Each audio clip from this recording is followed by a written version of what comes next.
Hello, good day everyone. So magluluto tayo ng nilagang baboy ngayon. So isang pan po, naglagay ako ng tubig, sibuyas, paminta, at yung po pinakulo ko. Nilagay ko na rin po dyan ng patatas para sabay pakulo po sa yung baboy. Ayan.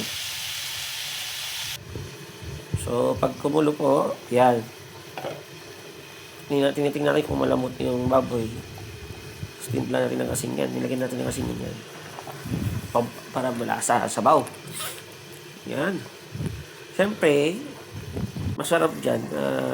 Pag lumalabas na yung air, parang nagbabantika na yung lumabas na. Kabitin na natin yung gulay natin. Yan. Maraming gulay sa nilaga. Yan. O, sige po. Ayan po yung kalabasan. Sarap. Sabaw po tayo. Kain po tayo yan.